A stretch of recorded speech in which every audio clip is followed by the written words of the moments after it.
வாழ்க வையகம் வாழ்க வையகம் வாழ்க வளமுடன். சிந்தனையை உடல் நலத்தை சீரமைத்து ஓய்வித்த குருவை வாழ்க, குருவே துணை. வேதாத்திரியம் வாழ்க வளமுடன். இன்று வரை உலகில் தோன்றிய அனைத்து சித்தர்களும் ஞானிகளும் மகான்களும் மற்றும் வேதாத்திரிய கோட்பாடுகளை அர்ப்பணிப்புணர்வோடு அகிலமெங்கும் உணர்வாக்கி கொண்டிருக்கும் ஞான ஆசிரியர்களின் மதிநுட்பமும் குருவர்களோடு சூக்குமமாய் நம்மை சூழ்ந்திருந்து நாம் ஓய்வதற்கு துணை நிற்குமாக என்று சங்கல்பித்துக் கொண்டு இன்றைய தவ நிகழ்வை இறைவணக்கம் குரு வணக்கத்தோடு நாம் இனிதே துவங்குவோம். இறைவணக்கம். ஆதிகெனும் பரம்பொருள் மெய்யெழுச்சி வெற்று அணுவென்ற உயிராகி அணுக்கள் கூடி மோதி இணைந்து இயங்குகின்ற நிலைமைக்கேற்ப மூலகங்கள் வலவாகியவை இணைந்து வேதித்த அண்ட கோடிகளாய் மற்றும் பிறப்பிறப்பிடை உணர்தல் இயக்கமாகி நீதிநெறி உணர் மாந்தராகி வாழும் நிலை உணர்ந்து தொண்டாற்றி இன்பம் காண்போம்.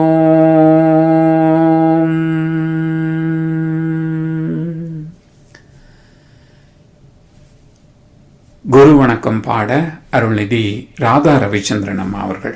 வாழ்க வளமுடன். வாழ்க வளமுடன். குரு வணக்கம். தந்தை தாயிரும் ஒன்று சேர்ந்து உடலாகி உலகில் வந்தே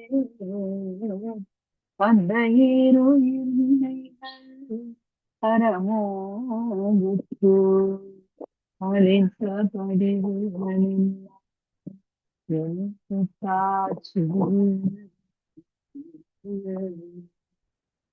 இந்த பிறவியில் முன்வினையடுத்து எல்லையில் பொருளை அடைவதற்கு அந்த ஒரு உதவி குரு உயிரில் சேர்த்து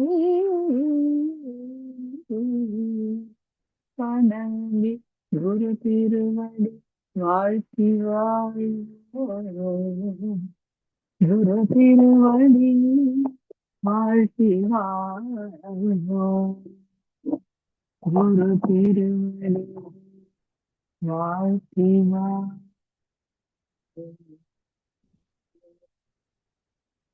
வாழ்த்துகளும்.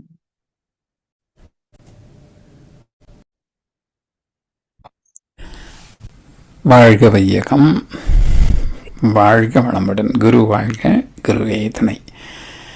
ஆழ்ந்ததொரு தவத்திற்கு நன்றிகள் ஐயா.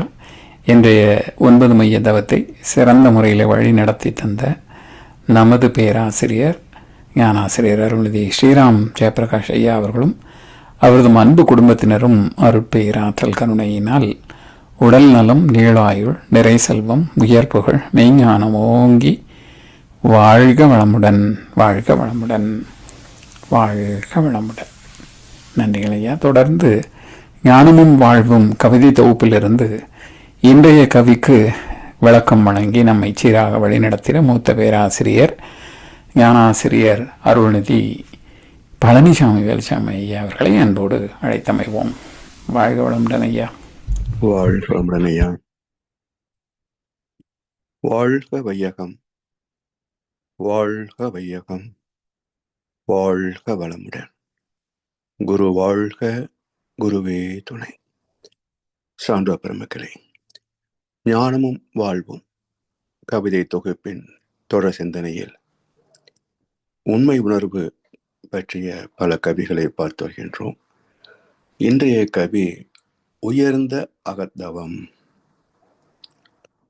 உயர்ந்த அகதவம்.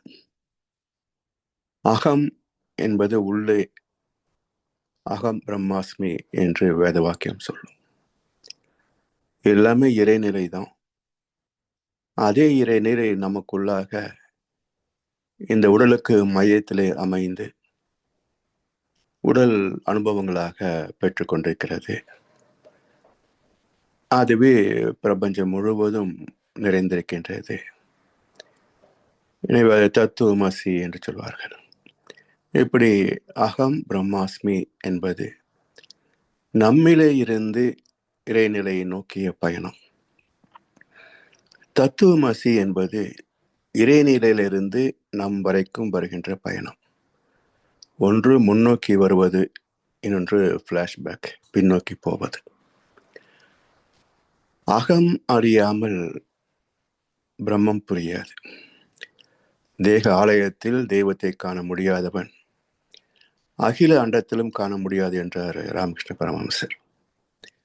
அதனால் ஆத்ம தரிசனம், அக தரிசனம், எது அகமாக இருக்கிறது? அகத்தாய்வு என்று சொல்கின்றோம். என்ன அகத்தாய்வு என்றால் எண்ணம் ஆராய்தல், ஆசை சிரமித்தல், சினம் தவிர்த்தல், கவலை ஒழித்தல். இது மட்டும்தான் அகத்தாய்வா என்றால் இது மேலோட்டமான புதிய அன்பர்களுக்கான ஒரு பயிற்சிகள். இந்த குணங்களுக்கு மூலம் என்ன, அது வரைக்கும் ஆய்ந்து பார்க்கின்ற போது அது நான்கார் தத்துவத்தின் உச்சமாக போய் சேரும். அதான் அகத்து ஆய்வு, இறைநிலை பற்றிய ஆராய்ச்சி, ஆத்மாவை பற்றிய ஆய்வு என்ற அர்த்தம். இப்படி உயர்ந்த அகத்தவம், இதை விட உயர்வானது வேற என்ன இருக்கு உலகத்துல? எல்லாமே அழிந்து போகக்கூடியவைதான். நிலைத்த ஒன்று இறைநிலை, வேற எதுவுமே இங்க நிலைத்தது கிடையாது. எது நிலைத்திருக்கிறதோ அதுதானே அனைத்திலும் உயர்வானதாக இருக்க முடியும். அதனால் தன்னை அறிகின்ற வாழ்க்கையே மனித பிறப்பின் மகத்துவம் வாய்ந்த ஒரு வாழ்வியல் என்பதனால் உயர்ந்த அகத்தவம் என்ற தலைப்பில் இந்த கவிதை தருகிறார். நிறைவடைந்த குரு மூலம் நேர்முகமாய் குண்டலினி யோகம் கற்று நித்த தவம் ஆழ்ந்து ஆற்றி உண்மை உணரப் பெற்றார் முனைப்பு போகும். இறைவனது பகுதி நிலை உயிர் மனமாய் தேர்ந்து அதன் உறைவிடமாம் உடலதுவோ சமுதாயம் உற்பத்தி செய்து பல பொருட்கள் அளித்து முறையாக வளர்த்து பண்பாட்டுடனே கல்வி தொழில் காப்பு தந்த முழு கதையும் சிந்தனையின் முதிர்ச்சியினால் உணர்ந்து வினை பதிவாய் பெற்ற கரை நீங்க உயிரதனை இறைநிலைக்கும் கன உடலை சமூகத்திற்கும் கனிவுடனே அர்ப்பணிக்கும் தகைமை வரும் இந்நிலையே முழுமை பேராம். நிறைவடைந்த குரு மூலம். ஒரு குருவின் இலக்கணம் என்ன? கீதையிலே சீடனுக்கான இலக்கணம் தந்தாங்க. ஆனா குருவுக்கான இலக்கணம் என்ன? அது தெரிந்தால்தானே சமுதாயத்தில் போலிகளை அடையாளம் காண முடியும். அந்த இலக்கணத்தை மகர்ஷி ஒரு கவிதை சொல்வார்கள். அறிவில் அறிவாய் நிலைத்தோர், அறம் வகுத்தோர், அதை வாழ்ந்து காட்டினோர் நினைவு கோர்வோம். வால்மீகி, வேதவியாசர், திருவள்ளுவர், வள்ளல் பெருமான், இயேசுபிரான், இப்படி எத்தனையோ மகான்கள், மகர்ஷி வரைக்கும். இப்படி உண்மையான மகான்களுடைய இலக்கணம் அறிவில் அறிவாய் நிலைத்தார்கள், மறை நூல்களை வகுத்தார்கள், அதன்படியே அவர்கள் வாழ்ந்து முடிந்தார்கள். வான்காந்தத்திலே சாக வரம் பெற்றவர்களாக நிலைத்தும் இருக்கிறார்கள். அப்படிப்பட்டவர்கள் உண்மையான குருவே தவிர வெறும் வேஷதாரிகள் எல்லாம் குரு அல்ல. எனவே காவிகள் எல்லாம் ஞானிகள் அல்ல. நிறைவடைந்த குரு மூலம் நேர்முகமாய் குண்டலினி யோகம் கற்று. இது கரஸ்பாண்டன்ஸ் கோர்ஸ் வைக்க முடியாதுங்க, இது டைரக்ட் கோச்சிங் தான். ஏன் என்றால் குருவின் தரிசனம் நமக்குள் மிக பெரும் மாற்றத்தை நிகழ்த்தும். எல்லாமே அலை தத்துவம் தானே. குருவின் தெய்வீக அலைகள் அவரை தரிசிக்கும் போதும் அவரை நினைக்கும் போதும் நமக்குள்ளாகவே ஒரு தெய்வீகத்தை உருவாக்கும். இது கரஸ்பாண்டன்ஸில் கிடைக்குமா? அதனால் ஆன்மீகம் என்பது நேரடியாக குரு சிஷ்யர் தொடர்பிலே கிடைக்கக்கூடிய ஒரு அற்புதமான வரம். அதனால் நிறைவடைந்த குரு மூலம் நேர்முகமாய் குண்டலினி யோகம் கற்று, அதாவது புலன்வயப்பட்ட நிலையில் இருக்கின்ற வரைக்கும் இதை ஆத்மா என்றுதான் சொல்லலாம். சற்றே அறிவியல் பூர்வமாக சிந்திக்கின்ற போது கருமையம், அதனோடு அனுபவங்கள் கலந்த நிலை என்று சொல்லலாம். ஆனால் எப்போது இந்த ஆத்மாவில் இருக்கின்ற ஆற்றல் தன்னை அறிய எழுச்சி பெறுகிறதோ அப்போதுதான் அதுக்கு குண்டலினி சக்தின்னு பேர். அதனால தான் அதுக்கு என்ன சொல்லுவாங்க, உறங்கிக் கொண்டிருக்கின்ற பாம்பு அது செயல்பாட்டுக்கு விழிப்புக்கு வரல, அது விழித்தெழுந்தால் ராஜநாகம் போல துரியம் வரைக்கும் போய் நிற்கும் என்ற கருத்தை வைத்து தான் சர்பெண்ட் பவர் என்று சொன்னாங்க, பாம்பு சக்தி. நித்த தவம் ஆழ்ந்து ஆற்றி உண்மை உணரப்பெற்றால், நித்த தவம் ஆழ்ந்து ஆற்றி, ஏதோ கையை கோத்து கண்ணை மூடிக்கிட்டா தவம் செய்கிறேன்னு அர்த்தம் இல்லை. அது உடல் ஒடுக்கம். மனம் ஒடுங்குதா,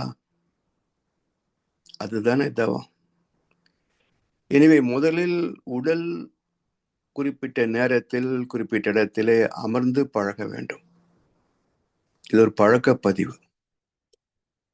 பிறகு அது தவத்தின் மூலமாக உயிரிலே நின்று பழக வேண்டும். அது பிறகு அது காந்தத்திலே நின்று ஒவ்வொரு உயிர் மாயமாக தன்னை அறிய தொடங்கும்.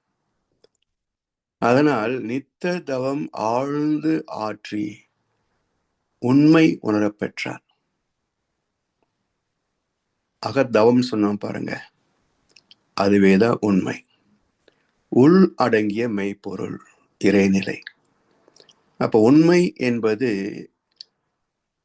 இறைத்துகள் முதல் மனித ஆத்மா வரைக்கும் ஒவ்வொரு துகளுக்குள்ளும் மையம் கொண்டிருக்கின்ற இறைநிலை, அந்த உள் அடங்கிய மெய்ப்பொருள் உண்மை.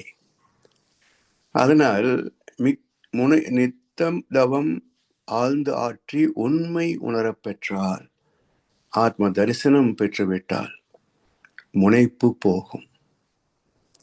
ஏன்னா தன்னை தனித்துவமாக பார்ப்பதே முனைப்பு தான். நான் வேறு நினைக்கிறது தன் முனைப்பு தானே. அப்ப தன்னை ஆத்ம தரிசனமாக அறிகின்ற போது எல்லாமே இறைவனுடைய தோற்றங்கள் தான். இதுல எது உயர்வு எது தாழ்வு, அந்த பேதம் கடந்த நிலை வருகின்ற போது முனைப்பு எப்படி இருக்க முடியும்? தான் வேறுன்னு நினைக்கல, அப்ப முனைப்பும் இருக்காது. எனவே முனைப்பு போகும். இறைவனது பகுதி நிலை உயிர் மனமாய் தேர்ந்து, இறைவனது பகுதி நிலை உயிர் மனம். பின்னப்பட்ட துகளே, சுத்தவெளியின் அறிவின் பின்னப்பட்ட துகளே எனக்குள் மைய பொருளாக இருக்கிறது. அதன் ஆற்றலே எழுச்சி பெற்று விரிந்த நிலையிலே 1 முதல் 40 அலை வேகத்திலே இயங்கிக் கொண்டிருக்கிறது என்னுடைய கருமையமாக. அதிலே அனுபவங்கள் எல்லாம் 14 40 வரைக்கும் பதிந்து நிற்கின்றன. மையத்தில் இருக்கின்ற அந்த சுத்தவெளி தூய்மை பொருளாகவே பரிசுத்தமாகவே தொடர்ந்து கொண்டிருக்கிறது என்ற அந்த உணர்வு கிடைக்கும். எனவே இறைவனது பகுதி நிலை பின்னப்பட்ட நிலை, அதுவே உயிர். அந்த உயிருக்கு மூலமாகிய ஜீவகாந்தம்.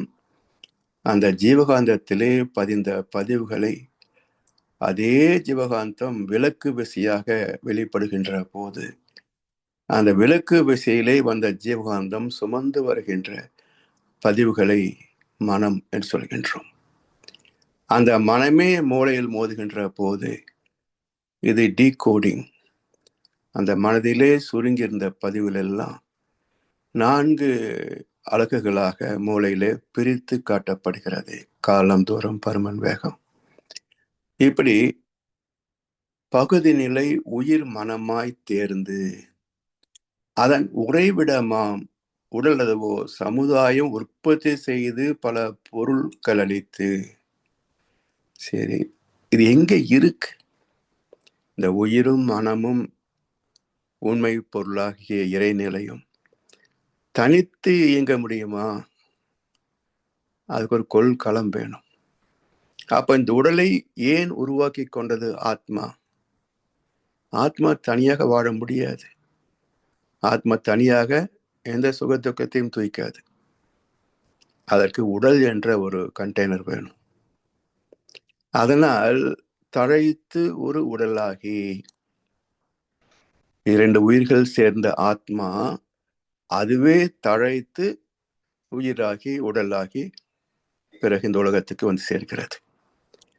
அதனால் பகுதி நிலை உயிர் மனமாய் தேர்ந்து அதன் உறைவிடமாம் இந்த உடல் எப்படி வந்தது? ஆத்மா தனி. அது உருவான இடம் ஒரு தாயின் கருப்பை. அப்ப தாய் தந்த சக்தியிலே தானே இந்த உருவான ஆத்மா வளர்ச்சி பெற்றது. அப்ப துவக்கமே கடன் வாங்குகிறது. இந்த ஆத்மா வந்ததும் ஒரு கடன் தான். 2 உயிர் சேர்ந்தது உருவாச்சு. அதன் பிறகு ஒரு உயிர் அளிக்கின்ற சக்தியை கொண்டுதானே வளர்ச்சி பெற்றது. சரி, பிரசவமாச்சு, தாய்ப்பால். பிறகு வளர வளர அந்த உணவு போதாது. அப்ப மாற்று உணவாக பல வகை உணவுப் பொருட்களை பயன்கொள்கின்றோம். இவை எல்லாம் நாம் உற்பத்தி செய்தனவா? விரயம் வேணா நாம் செய்ய முடியுமே தவிர உற்பத்தி செய்ய முடிகிறதா? உணவு தெய்வத்துக்கு சமம். உயிர் தருகின்ற உணவு அல்லவா? அது ஒரு பருக்கை கூட வீண் பண்ணக்கூடாதுங்க. வலுவுடைய வாழ்க்கை ஒரு குறிப்பு சொல்லுவாங்க. உணவு உண்கின்ற நேரம் எல்லாம் ஒரு ஊசியும் ஒரு கோலையில தண்ணி கொண்டு வைக்கணும்னு ஒரு கண்டிஷன். எப்பவுமே வாசிகை வந்து ஒரு கோலை தண்ணீரை ஒரு ஊசி வச்சிருவாங்க. கடைசி வரைக்கும் பயன்படுத்தவும் இல்லை. அப்போ அந்த அம்மா கேட்பாங்க, இது என்ன சடங்கு? தினமும் தண்ணி ஊசி வைக்க சொல்றீங்க, அது பயன்படுத்துறதே இல்லை. அப்போ வள்ளுவர் சொல்வார், நீ பரிமாறும் போதும் உணவு சிதறது இல்லை, அதே போல நான் உண்ணுகின்ற போதும் ஒரு பருக்கை கூட சிதறுவதில்லை. அப்படி சிதறினால் அது ஊசியில் எடுத்து தண்ணியில கழுவி மறுபடியும் சாப்பிடலாம். அதுக்காக கொண்டு வைக்க சொன்னேன் அப்படிம்பாரு. ஆனா இன்றைக்கு குறிப்பா இந்த அமெரிக்கா இந்த மாதிரி நாடுகளை பார்க்குற போது சர்வசாதாரணமா தூக்கி குப்பையில கொட்டுவாங்க. ஸோ அதிகமாக கிடைக்கிறது என்பதனால் விரயம் செய்யணும்னு அவசியம் கிடையாது. கிடைக்காத உயிர்கள் எத்தனையோ உலகத்துல. அதனால் பகிர்ந்தளிக்கின்ற பண்பாடு குறைந்து போன நிலைதான் விரயம். அதே போல நம்ம நாட்டில் என்ன குறைவா என்ன? Consumer wastage. எல்லா பணம் இருக்கின்ற திமிரில் ஆர்டர் பண்ண வேண்டியது, சாப்பிடாம மிச்சம் வைக்க வேண்டியது, குப்பையில போட வேண்டியது. உனக்கு என்ன நான் காசு கொடுத்துட்டேன் இல்லை அப்படின்ற கேள்வி வேற.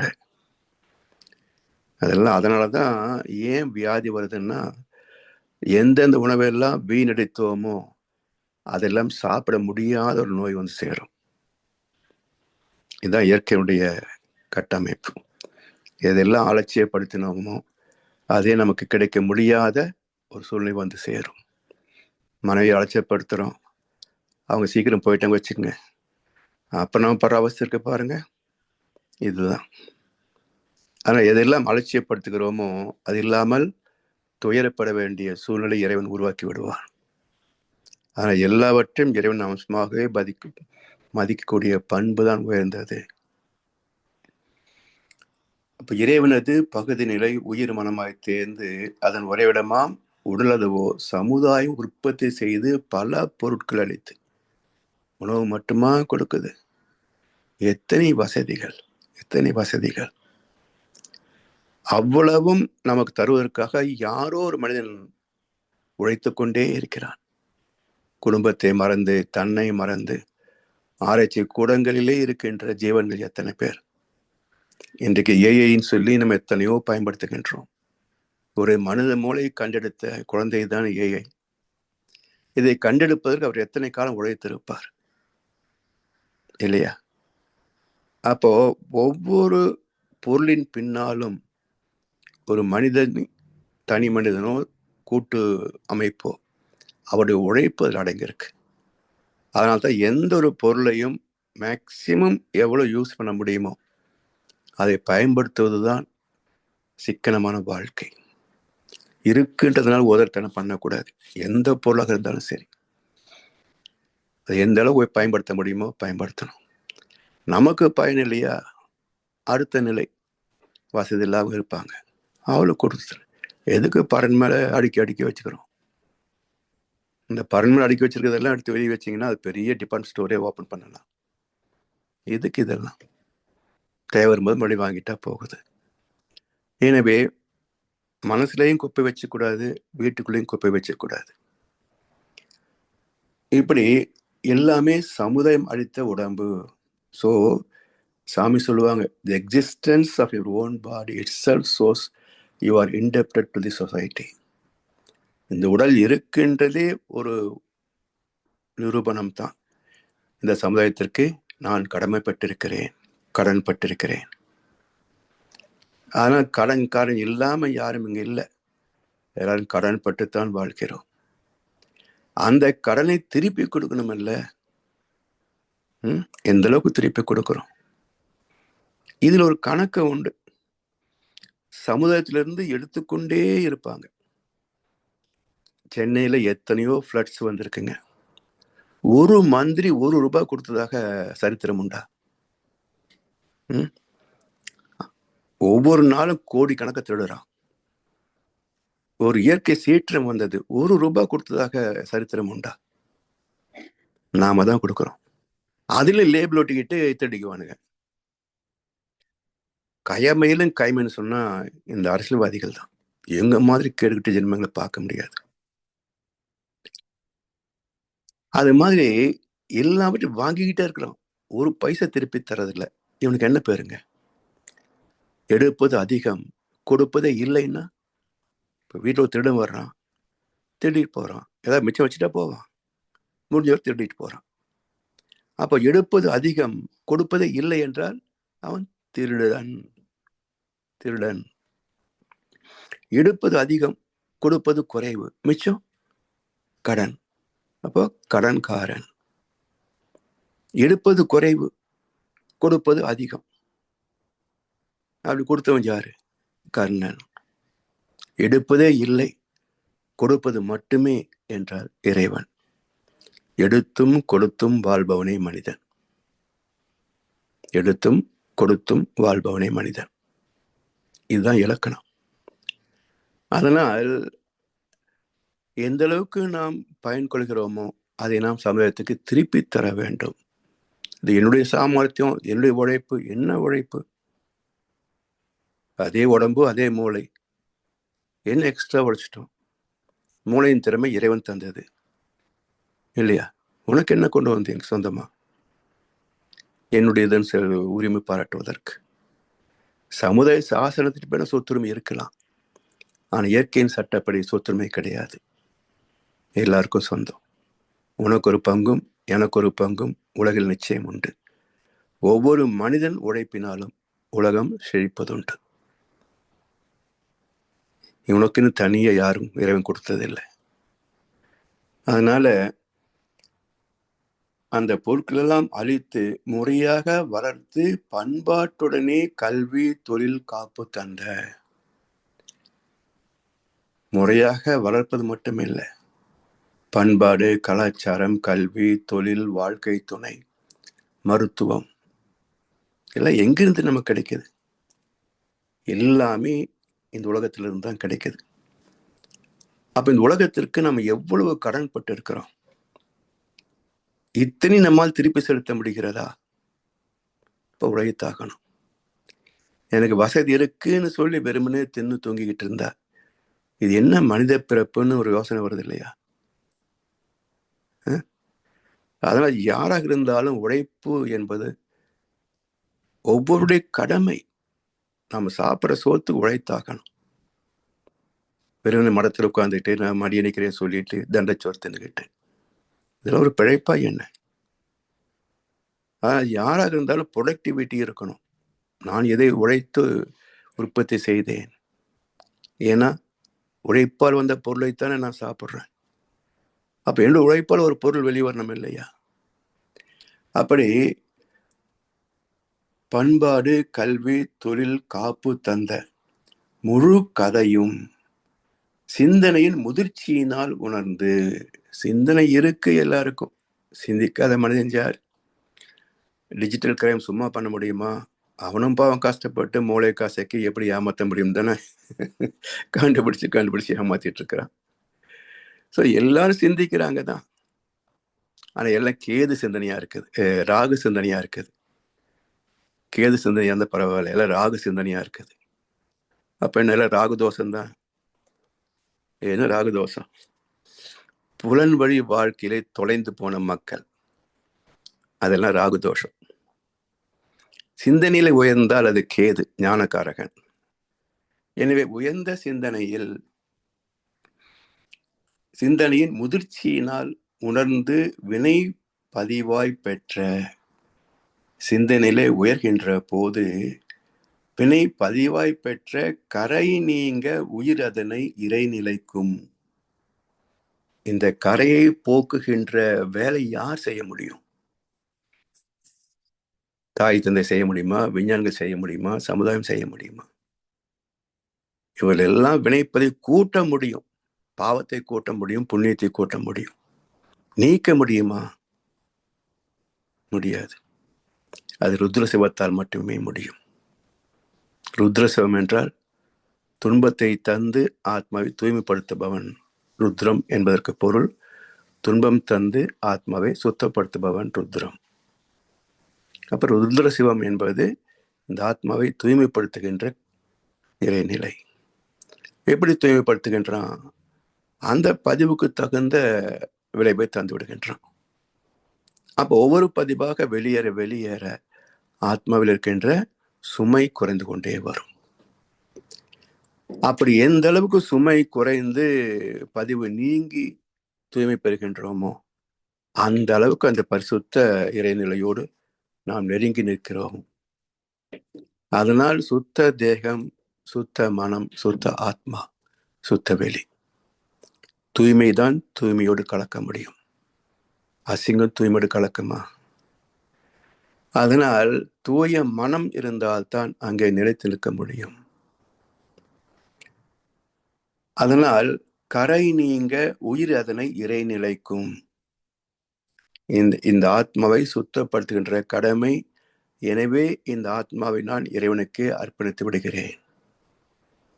சரி, உடலை சமுதாயத்திற்கும். ஏன்னா இந்த உடல் உழைப்பு, அதன் மூலமாகத்தான் சமுதாயத்திற்கு என் கடனை நான் தீர்க்க முடியும். அதனால் ஆத்மாவை இறைவனுக்கும் உடலை சமுதாயத்திற்கும் அழைத்து விட்டால் எனக்கு என்ன மிச்சம்? சுத்த வெளிதான் மிச்சம். அதனால் உயிரை இறைநிலைக்கும் உடலை சமூகத்திற்கும் கனிவுடனே அர்ப்பணிக்கும் தகமை வரும். இது கம்பல்சரியா திட்டம் போட்டு சட்டம் போட்டு வற்புறுத்தி இழுக்க முடியாதுங்க. திருடனாய் பார்த்து திருந்தாவிட்டால் திருட்டை ஒழிக்க முடியாது. அப்ப அவரவர்களே உணர்ந்து திருந்தினால்தான், வேற வழியே கிடையாதுங்க. நாமளும் எத்தனை சொல்லி பார்க்கறோம். எத்தனை பேர் வந்துட்டாங்க. மகர்ஷி 60 வருஷம் ஊரா அலைஞ்சார். எத்தனை பேர் வந்து சேர்ந்துட்டாங்க. அதனால் அவங்களா வந்து சேர்ந்தா தானே மாற்றம் பெற முடியும். எனவே யாரும் யாரையும் கைத்துக்கு விட்டுவிட முடியாதுங்க. உயரணும் என்ற உத்வேகம் நமக்குள் வரணும். அதுக்கு குரு தயாரா இருப்பார் கை தூக்கி விடுவதற்கு. அப்ப யார் இதை ஆத்மார்த்தமாக இந்த தொண்டிலே கடமையிலே தான் இணைத்துக் கொள்கிறார்களோ அவர்களுக்கு தகுந்த சூழ்நிலைகள் வாய்ப்புகள் எல்லாவற்றையும் இறைவன் முன்னின்று நடத்துவான். குடி செய்வல் என்னும் ஒருவருக்கு தெய்வம் மனிதற்று தான் முந்திரும். யார் சமுதாய தொண்டு குடி செய்வல் என்று சொன்னால் சமுதாய தொண்டு. ஸோ மற்றவருக்கு உதவி செய்யணும் என்று யார் முனைகிறார்களோ அவருக்கு என்னென்ன தேவையோ எல்லாம் இறைவன் முன்னின்று கொடுப்பான். தான் முந்தூரும். நமக்கு முன்னாடி இறைவன் அதை தயாரா வச்சிருப்பான் அந்த இடத்த. அதே போல அஞ்சாதே, உனக்கு முன்னால் என்னுடைய சமூகம் செல்லும் என்றார் வல்லுடைய தம்பி இயேசுபிரான். அதே போல மகிழ்ச்சி சொல்லுவாங்க, தத்துவத்திலே தெளிவும் தொண்டு செய்கின்ற மனமும் இருந்தால் உங்களுக்கு என்ன தேவையோ அது இறைவன் கொடுத்து கொண்டே இருப்பான். ஒரு குறையும் இருக்காதுங்க. நாம இறைவனுடைய திட்டத்திலே செயல்பாட்டிலே குறுக்கிடுகிறோம். என்ன நான் பார்த்துக்க தெரியும் என்று நம்மை அதிமேதாவியாக நினைத்து கொண்டு இறைவனின் திட்டத்திலே குறுக்கிடுகிறோம். எனக்கு ஒன்றும் தெரியாது சாமி, நீங்க பார்த்துக்குங்க. அதுதான் பூர்ண சரணாகதி.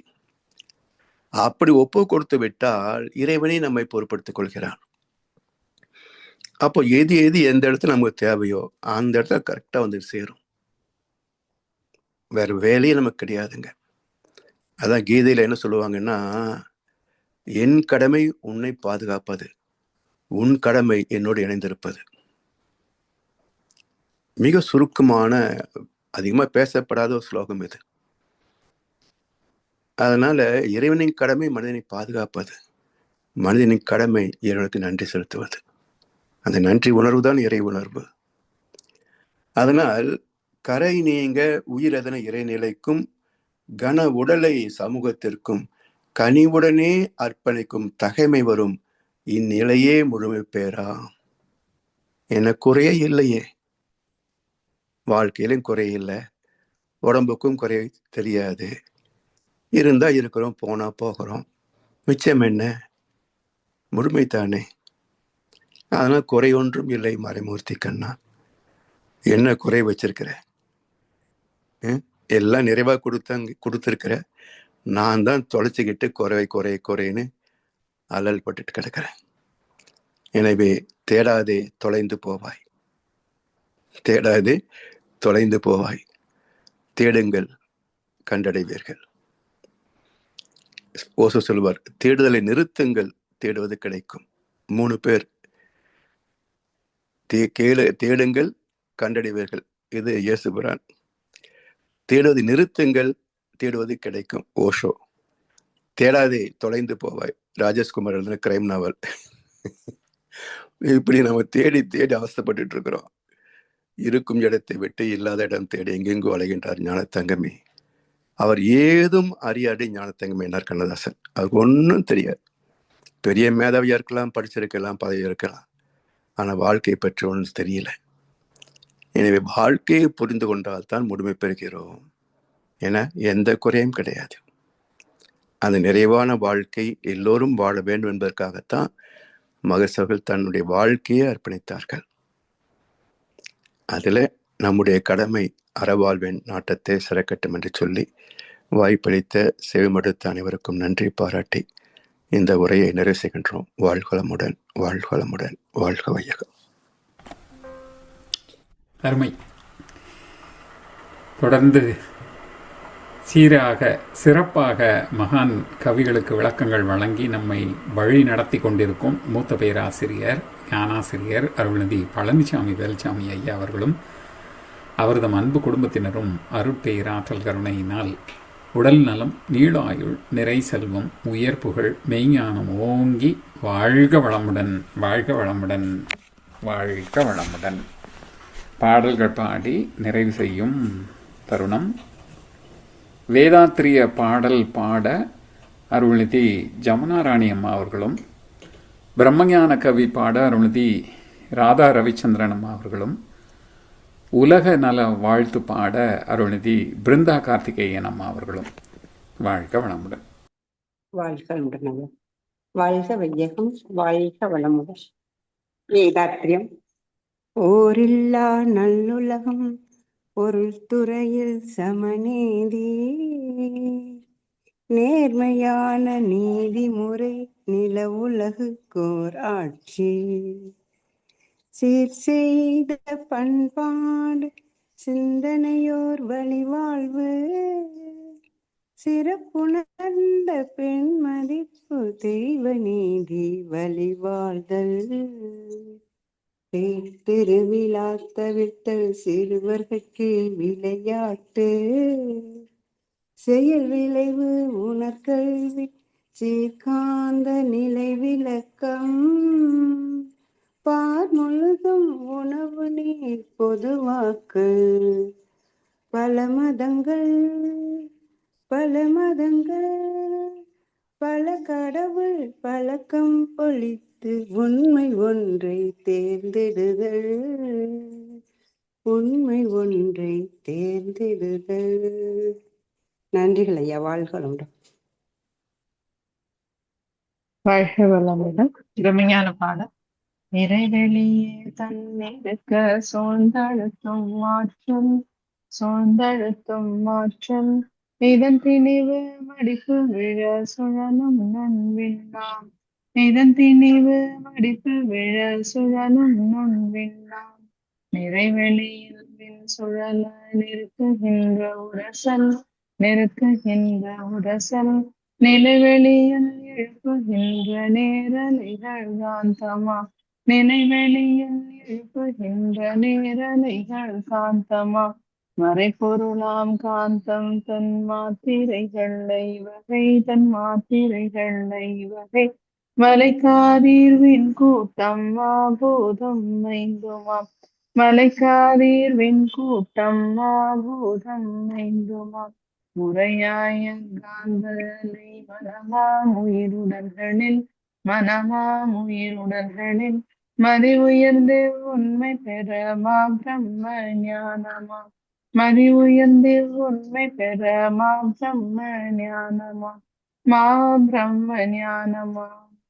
வாழ்க வளமுடன். வாழ்க வையகம், வாழ்க வையகம், வாழ்க வளமுடன். உலக நல வாழ்த்து. உலகமெல்லாம் பருவமழை ஒத்தபடி பெய்யட்டும், உழவரெல்லாம் தானியத்தை உவப்புடனே பெருக்கட்டும், பல தொழில்கள் புரிகின்ற பாட்டாளி உயரட்டும், பகுத்துணர்வில் தொகுத்துணர்வு பண்பாட்டை உயர்த்தட்டும், கலகங்கள் போட்டி பகை கடந்தாட்சி நடக்கட்டும், கல்லாமை கடன் வறுமை களங்கங்கள் மறையட்டும், நல வாழ்வை அளிக்கும் மெய் ஞான ஒளி வீசட்டும், நம் கடமை அறவாழ்வின் நாட்டத்தே சிறக்கட்டும், நம் கடமை அறவாழ்வின் நாட்டத்தே சிறக்கட்டும், நம் கடமை அறவாழ்வின் நாட்டத்தே சிறக்கட்டும். வாழ்க வையகம், வாழ்க வையகம், வாழ்க வளமுடன். நன்றி ஐயா. வாழ்க வளமுடன். வாழ்க வளமுடன். இன்றைய தவத்தில் கலந்து கொண்ட நண்பர்கள், தவத்தை வழிநடத்தியோர், நற்சிந்தனை வழங்கியோர், பாடல்கள் பாடியோர் அனைவரும் வாழ்க வளமுடன். அவர்களின் அன்பு குடும்பம், அவர்களின் உடல்நலம், மனவளம், பொருள் வளம், அருள் தொண்டு, ஆன்மீக தொண்டு வாழ்க வளமுடன், வாழ்க வளமுடன், வாழ்க வளமுடன். இத்துடன் இன்றைய காலைதவம் நிகழ்வு மகிழ்வோடும் நிகழ்வோடும் இது நிறைவு பெறுகிறது. இளையர்களும் குருவர்களும் நம் அனைவரையும் எப்பொழுதும் சொல்லிருந்து நம்ம இந்த இறைநிலை உணர் பயணத்திலே சிறந்த முறையிலே வழிநடத்தட்டும் என் அனைவரையும் வாழ்த்தி வணங்கி நன்றி கூறி அமைகிறோம். வாழ்க வையகம், வாழ்க வையகம், வாழ்க வளம்.